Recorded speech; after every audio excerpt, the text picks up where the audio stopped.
పొద్దున్న ఒకసారి సాయంత్రం ఒకసారి పర్వాలేదన్నారు పెద్దవాళ్ళు.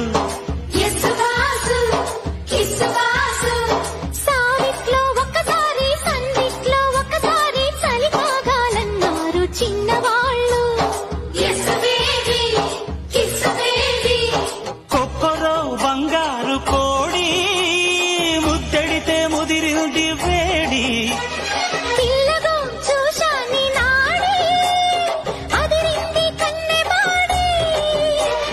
గుట్టుగా దోపిడి చెయ్యనా గుమ్మడి ఉండలేను తీపి రాపిడి.